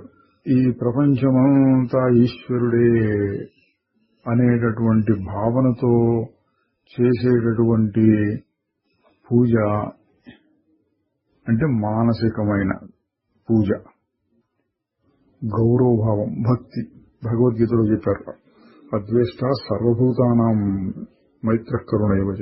ఏ భూతాన్ని ద్వేషించకుండా అందరితో మైత్రిగా ఉండటం, అటువంటి భక్తి ఉత్తమమైనది అన్నారు. ఏంటి, మామూలుగా విగ్రహాలకి ఫలానా దేవుడు అని చేసేటటువంటి పూజ, జపం, ధ్యానం వాటి కంటే కూడా సర్వాత్మభావంతో, పరమేశ్వరుడు అంతటా ఉంటాడు అన్న భావంతో చేసేటటువంటి సాధనలు ఇంకా ఉత్తమమైనవి. తర్వాత 6 ఉత్తమస్తవాదుచ్యమందతః చిత్తజం జపధ్యానముత్తమం. భగవంతుని స్తుతించడంలో పెద్దగా పాడటం, సంకీర్తనలు ఉంటాయి. వాటికంటే మందంగా లోపల అనుకుంటూ ఉంటాం, జపం చేసుకుంటూ ఉత్తమం. దానికంటే కూడా ధ్యానం ఉత్తమము. ధ్యానం అంటే ఊరిక మనస్సు లోపల ఆ భావాన్ని లేక శబ్దాన్ని నిలబెడుతూ ఉండటం, తాను ఊరిక చూస్తూ ఉండటం. 7 ఆజ్యధారయా శ్రోతయా సమం సరళ చింతనం విర్లతః పరం. మళ్ళీ ఆ ధ్యానంలో కూడా తైలధారవత్ అంటాడు. ఒక పాత్రలోంచి ఇంకొక పాత్రలోకి నూనె గాని నెయ్యి గాని పోస్తూ ఉంటే తెంపు లేకుండా ఏదో తెగినట్టు కాకుండా ఒకే రకంగా చేసేటటువంటి ధ్యానం మధ్య మధ్యలో ఆగుతూ ఆగుతూ వచ్చేటటువంటి ధ్యానం కంటే ఉత్తమము. 8 భేద భావనా సోహమిత్యసౌ భావనాభిధా పావనీమత. ఈ ధ్యానాల్లో ఇంకా ఉత్తమమైనది పరమాత్మ వేరు నేను వేరు అనే భేద జ్ఞానం కాకుండా అంతటా ఉన్న పరమాత్మే నాలో ఉన్నాడు, నేను పరమాత్మే, పరమాత్మే నేను, అంతటా పరమాత్మే, అన్ని పరమాత్మే అనేటువంటి భేద దృష్టి లేకుండా చేసేటటువంటి ధ్యానం ఇంకా ఉత్తమము. 9 భావశూన్య సద్భావ సుస్థితి భావనా బలాద్భక్తిరుత్తమా. ద్వైత భావాన్ని విడిచేసి ఆ పరమాత్మే నేను, నీలోను నాలోను అన్నిటా అంతర్యామిగా నిండి ఉన్నాడు అనే భావన, అంటే ఇంతకుముందు శ్లోకంలో చెప్పిన భావన బాగా బలపడ్డప్పుడు కలిగేటటువంటి చక్కటి భావమే భక్తి అని అంటారు. అది భక్తి అంటే ఏంటి? మామూలుగా లోకంలో చెప్పే భక్తులు కాదు. ఇంతకుముందు చూసాం, సంభాషణలో చాలాసార్లు వచ్చింది. అంతటా ఒకటే పరమాత్మ ఉన్నాడు, నాలోనూ నీలోనూ అన్నిట్లోనూ అని ఆ దృష్టితో నిలబడి ఉండటమే ఉత్తమమైన భక్తి. 10 హృస్థలే మన స్వస్థతా క్రియా భక్తి యోగ బోధాశ్చ నిశ్చితం. మనస్సును హృదయంలో స్థిరంగా ఉంచటమే కర్మయోగం, భక్తి యోగం, ధ్యానయోగం, జ్ఞానయోగం. అన్ని మార్గాల సారం ఏంటి? మనస్సును హృదయంలో స్థిరంగా ఉంచటం. ఇప్పుడు 10 శ్లోకాలేనండి. మహర్షి గారు లోకంలో ఉండేటటువంటి ఇతర సాధనలను అట్లా పైపైన పరామర్శిస్తూ వచ్చి ఇక్కడికి వచ్చేది ఏం చెప్పారు? హృదయంలో మనస్సు అట్లా నిశ్చలంగా నిలిచిపోవటమే అదే భక్తి, అదే యోగం, అదే ధ్యానం, అదే జ్ఞానం అని చెప్పారు.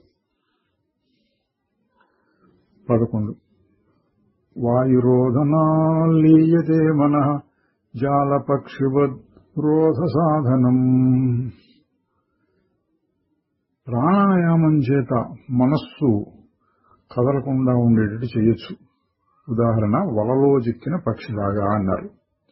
మనోనిగ్రహానికి ఇది ఒక మంచి సాధనము. ఇప్పటిదాకా కర్మ, భక్తి అనే వాటిని గురించి చెప్పారు. ప్రాణాయామంతో కూడినటువంటి యోగాన్ని గురించి కొద్దిగా చెప్తున్నారు. ప్రాణాయామం చేస్తే మనస్సు ఆగుతుంది, మంచి మార్గము అన్నారు. తర్వాత 12 చిత్తవాయవ చిత్క్రియాయుతా శాఖయోర్ద్వయీ శక్తిమూలకా. మన శరీరంలో ఉండేటువంటి శక్తి 2 రకాలుగా పనిచేస్తూ ఉంటుంది. ఒకటి ప్రాణంలాగా వచ్చి శరీరాన్ని నడిపించటం, రెండవది మనస్సులాగా ఉండి సంకల్ప వికల్పములు మొదలైన వాటిని నడిపిస్తూ ఉండటం. ఈ 2 కూడా ఒకటే శక్తిలో నుంచి వచ్చినాయి. తర్వాత 13 లయ వినాశనే ఉభయరోదనే లయగతం పునర్భవతి నోమృతం.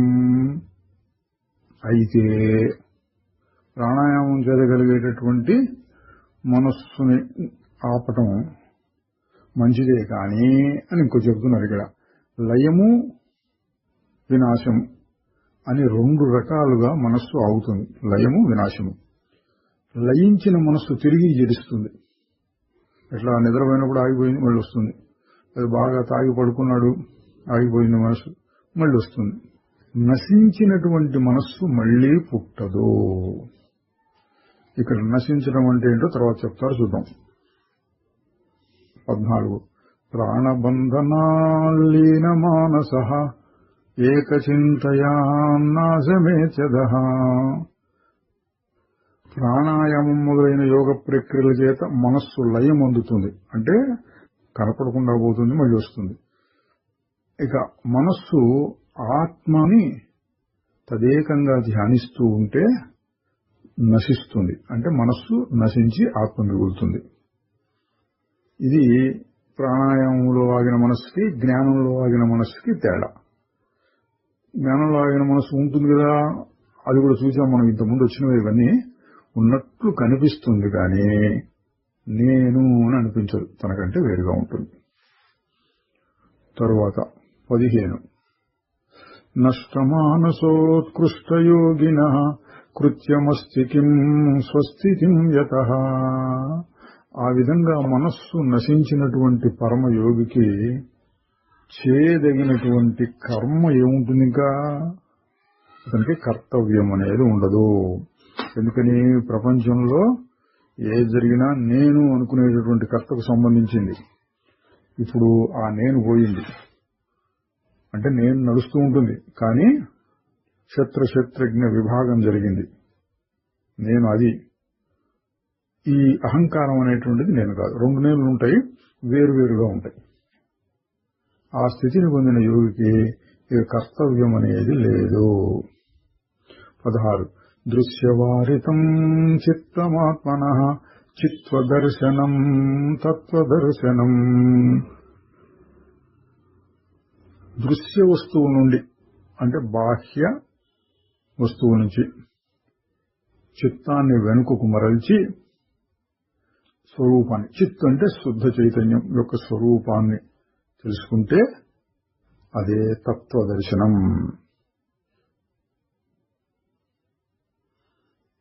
17 మానసంతు కిం మార్గణే కృతే నైవ మానసం మార్గార్జవాత్. ఇప్పటికి 16 శ్లోకాల్లో చెప్పింది కొంత సిద్ధాంతం అనుకోవచ్చు. కర్మ మామూలుగా చేస్తే బంధం, దాన్నే నిష్కామంగా చేస్తే చిత్తశుద్ధి, తద్వారా మోక్షానికి దారి చూపిస్తుంది. ప్రాణాయామం ఈ విధంగా పనిచేస్తుంది. భక్తి అన్నా, జ్ఞానం అన్నా, కర్మ అన్నా, ఏదైనా సరే మనసు ఆగి ఉండటం, ఇట్లా కొంత సిద్ధాంత భాగంలాగా చెప్పుకుంటూ వచ్చారు క్లుప్తంగా. ఇప్పుడు అసలైన మహర్షి గారి సాధన పద్ధతి చెప్తున్నారు. మానసంతు కిం మార్గణే కృతే.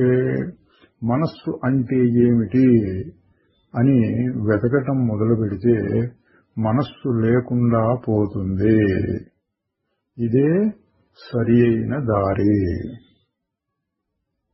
నా దీని గురించి చాలాసార్లు చూసాం, చాలాసార్లు మనసుగా చెప్పారు. మనస్సు అంటే ఏంటి? ఇట్లా కదులుతుంది, అట్లా కదులుతుంది, ఇట్లా కదులుతుంది. ఎక్కడి నుంచి కదులుతుంది? మూలం నుంచి కదులుతోంది. మరి ఈ కదలికలన్నీ వస్తున్నాయి పోతున్నాయి, వస్తున్నాయి పోతున్నాయి, వస్తున్నాయి పోతున్నాయి. అటు చూస్తూ ఉంటే లేకుండా పోయింది. మళ్లీ వస్తుంది కదండి అన్న, మళ్లీ వచ్చినా ఆ రహస్యం తెలిసింది కాబట్టి లేనిదే. అది మనస్సు నశించటం. ఇది సరి అయిన దారి అన్నారండి. పైన చెప్పినటువంటి కర్మ, భక్తి, యోగం, జ్ఞానం, ప్రాణాయామం ఇట్లాంటివన్నీ చెప్పి చివరికి మహర్షి గారి పద్ధతి మనస్సు మూలమేమిటి అని వెతికితే లేకుండా పోతుంది. తర్వాత 18 వృత్తయస్వహం వృత్తిమాశ్రితా వృత్తయో మనో విద్యహం మనః. వృత్తి మనసు చేసే పని వృత్తి అంటే మనం మామూలుగా చెప్పే తలపులు, ఆలోచనలు, ఇవన్నీ కూడా అహం వృత్తి మీద ఆధారపడ్డాయి. అంటే మొట్టమొదటిగా చైతన్యంలోంచి బయటకు వచ్చేది నేను, శరీరం మొత్తం కలుపుకొని నేను అని ఒక భావం వస్తుంది. దాని మీద ఆధారపడి ఇతర ఆలోచనలన్నీ వస్తున్నాయి. కాబట్టి మనస్సు అంటే అది చేసే పనులే. కాబట్టి అసలైన మనస్సు ఏంటంటే అహంకారము. అంటే మొట్టమొదటి వచ్చేటటువంటి ఆలోచనే అహంకారం. అందులోంచి చక్కని ఆలోచనలు వస్తున్నాయి. 19 అహమయం కుతో భవతి చిన్వతః ఐపతత్యహం నిజ విచారణం. నేను విచారణ దగ్గరికి వచ్చారండి. నేను అనేది ఎక్కడి నుంచి పుడుతోంది అని అన్వేషిస్తే ఆ నేను పడిపోతుంది. ఇదే ఆత్మ విచారము. నేనెక్కడి నుంచి వస్తుంది అంటే ఇక్కడ అహంకారం అనే నేను. మనం చాలాసార్లు చెప్పుకున్నాం, నేనన్నదాన్ని 2 రకాల అర్థాల్లో వాడుతూ ఉంటారు.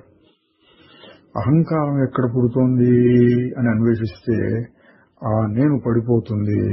ఇదే ఆత్మవిచారణ. 20 అహమినాశభాజహమహంతయా స్ఫురతి హృత్స్వయం పరమపూర్ణ సత్. ఈ నేను ఎప్పుడైతే నశిస్తుందో అంటే అహంకారం, అప్పుడు అంతకంటే ఉన్నతమైనది, పరిపూర్ణమైనది, సత్స్వరూపమైనది అయిన అహం అహం అనేటువంటి స్ఫురణ మొదలవుతుంది.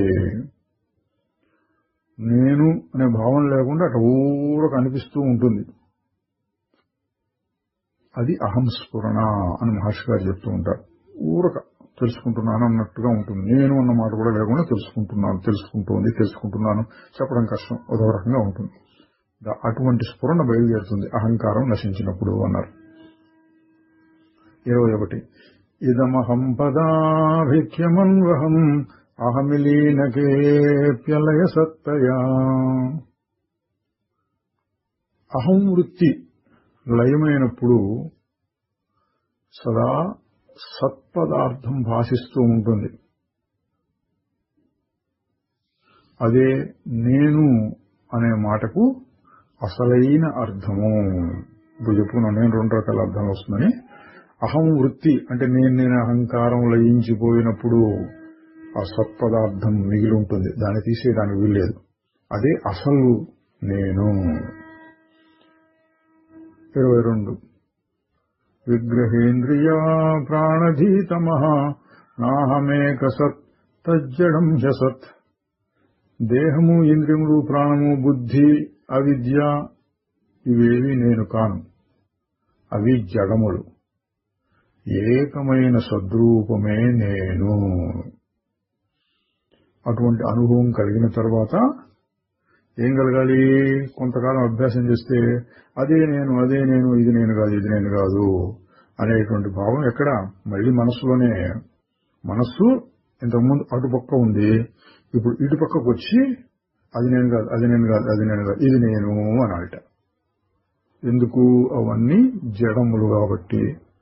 అసత్ అంటే ఎక్కువసేపు నిలబడవు, వస్తుంటే పోతుంటాయి కాబట్టి అది నేను కాదు. 23 సత్వభాసికా చిత్వేతరా సత్తయా హి చిత్తయా హ్యహం. సత్తు అంటున్నారు, చిత్తు అంటున్నారు, ఆ రెండు వేరువేరుగా ఉన్నాయా అంటే కాదు. సత్తును తెలియజేయడానికి చిత్తు వేరుగా ఉందా? లేదు.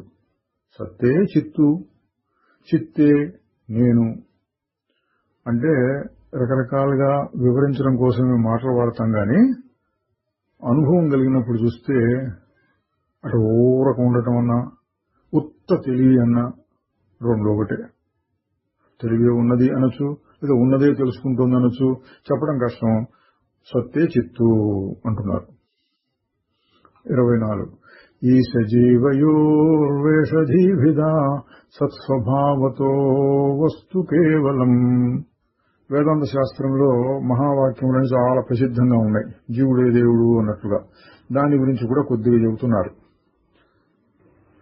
ఈశ్వరుడు జీవుడు అనేటువంటి తేడా వేషములలోనే ఉన్నది అన్నారు. అంటే ఈ జీవుడు చిన్నవాడని, ఏం తెలియనివాడని, సుఖ దుఃఖాల్లో ఉన్నాడని ఇది ఒక వేషం అన్నమాట. లోపల ఉన్నటువంటి చిత్స్వరూపం ఒకటే. ఈశ్వరుడు చాలా పెద్దవాడు, జగత్తునంతా నడుపుతున్నాడు, అదొక వేషం. ఈ రెండు వేషాల్లో చాలా భేదం ఉన్నప్పటికీ అసలు వస్తువు ఏంటి? సత్పదార్థము. కాబట్టి రెండు ఒకటే వస్తువు. ఈశ్వరుడు జీవుడు రెండు ఒకటే వస్తువు అని మహావాక్యం యొక్క అర్థం చెప్తున్నారు. మనకెట్ట తెలుస్తుంది అంటే మనస్సుకు పూర్తిగా వేరైపోయినప్పుడు సత్పదార్థం మాత్రమే ఉంటుంది. కాబట్టి దానికి అసలు పేరు లేదు. మళ్ళీ ఎవరికైనా ఇట్లా వివరించి చెప్పాలంటే ఈశ్వరుడు జీవుడు అని చెప్పి ఆ రెండు మళ్ళీ ఒకటే అని చెప్తూ ఉంటారు. 25 వేషహానత స్వాత్మదర్శనం ఈశదర్శనం స్వాత్మరూపత. ఈ వేషాలు తీసేస్తే ఇప్పుడు చెప్పినట్టు జీవుడికేమో ఈ శరీరము మనస్సు అనే ఈ వేషం తీసేసేయండి. ఈశ్వరుడికేమో సృష్టి అంతా చేస్తున్నాడు, చాలా పెద్దగా ఉంటాడు, అందరినీ నడిపిస్తూ ఉంటాడు, ఆ వేషం తీసేయండి. అప్పుడు ఏం జరుగుతుంది చెప్తున్నారు. ఉపాధులను తొలగించినప్పుడు జీవుడు ఈశ్వరుడు రెండు ఒకటైపోతారు. ఆత్మ యొక్క స్వరూపం స్పష్టంగా ప్రకాశిస్తూ ఉంటుంది. అదే ఆత్మ సాక్షాత్కారం. ఈశ్వరుని సాక్షాత్కారం లేక ఆత్మ సాక్షాత్కారం రెండు ఒకటైపోతాయి. 26 ఆత్మ సంస్థితి స్వాత్మదర్శనం ఆత్మనిర్ద్వయాదాత్మనిష్ఠత. ఆత్మ అద్వితీయం అంటే రెండోది లేదు, ఒకటే కనుక ఆత్మని ఆత్మగా ఉండటమే ఆత్మని తెలుసుకోవడం. నేను ఆత్మగా ఉన్నాను ఇంకో దాన్ని తెలుసుకుంటున్నాను కాదు, ఉండటమే తెలుసుకోవడం. అబ్బాయి ఇదేంటండి అంటే ప్రస్తుతం మనకున్న అనుభవం అట్లా కాదు. ఒక వస్తువు తెలుసుకుంటోంది, ఇంకో వస్తువు తెలియబడుతోంది. కానీ నిద్రలో ఎట్లా ఉంది? ఉండటం తెలుసుకోవడం అన్నీ అదే. సరిగ్గా అదే జరుగుతుంది ఆత్మ సాక్షాత్కారంలో అంటున్నారు. ఆత్మ అద్వితీయం, రెండవది లేదు కాబట్టి ఉండటమే తెలుసుకోవటం. 27 జ్ఞానవర్జిత జ్ఞానహీన చిత్ జ్ఞానమస్తి కిం జ్ఞాతుమంతరం. అసలైన జ్ఞానము, జ్ఞానము అజ్ఞానము రెండింటికి వేరైనది. అంటే మామూలు లౌకికంగా నాకు చాలా జ్ఞానం ఆ వస్తువు తెలుస్తోంది, శుద్ధ చైతన్యాన్ని తెలుసుకున్నాను, అబ్బాయి నాకేం తెలియట్లేదు, నిద్దట్లో అజ్ఞానం ఉంది, తమో గుణం ఉంది, ఏం తెలియట్లేదు అంటూ ఉంటాం. ఈ జ్ఞానము అజ్ఞానము రెండింటికి అతీతమైనది. తెర మీద ఒకసారి వెలుతురు పడవచ్చు, ఒకసారి నల్లగా పడవచ్చు. ఆ వెలుతురికి ఆ నల్లగా కనపడేటువంటి మచ్చకి రెండింటికి ఆధారమైనటువంటిది తెర. అట్లా చెప్తున్నారు. జ్ఞానము అజ్ఞానము రెండింటికి అతీతమైనటువంటిది నిజమైన జ్ఞానం. అటువంటి సర్వాత్మకమైనటువంటి జ్ఞానాన్ని తెలుసుకోవటానికి మరొక పదార్థం ఉంటుందా?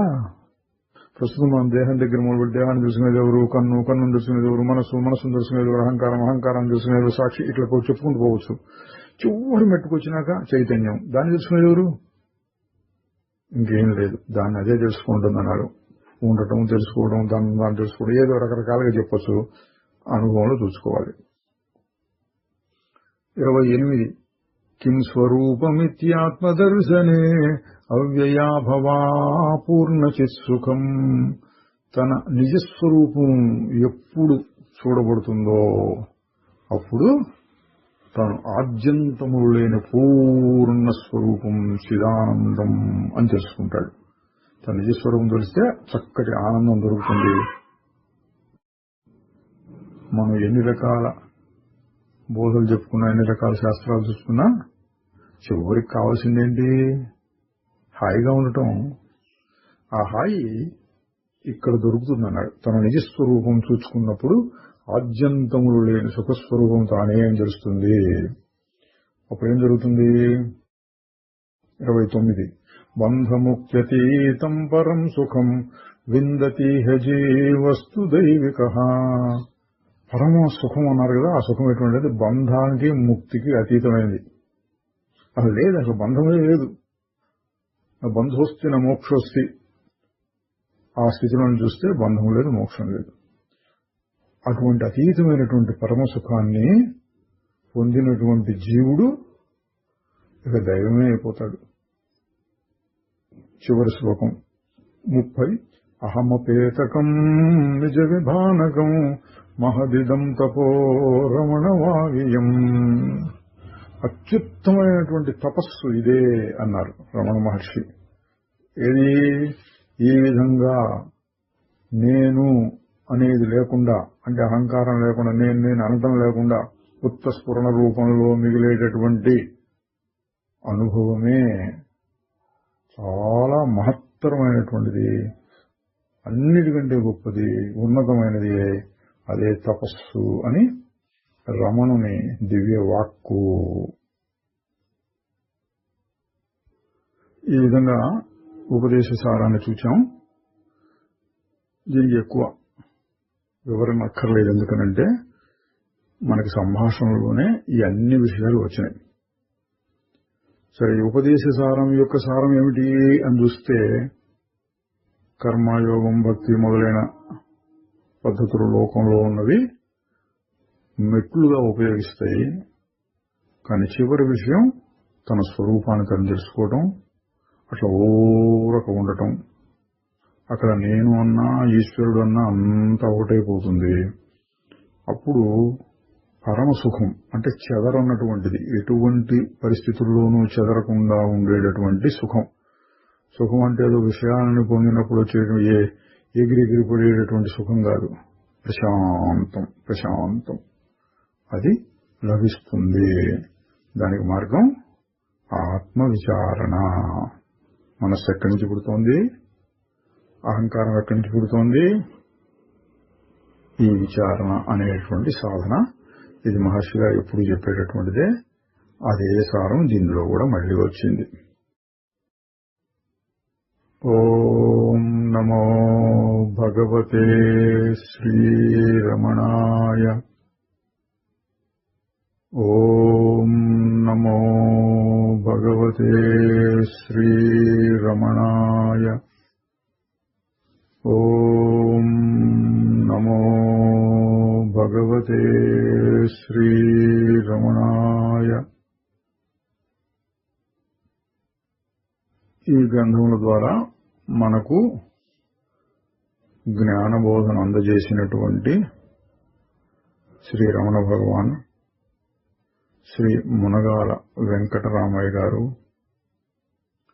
శ్రీ దేవరాజ మొదలయ్యారు గారిని మరొకసారి స్మరించుకుని మన కృతజ్ఞతాభావాన్ని ఎవరికి తెలియజేస్తాం, మన మనసులోనే పెట్టుకుందాం. ఓం నమో భగవతే శ్రీరమణాయ.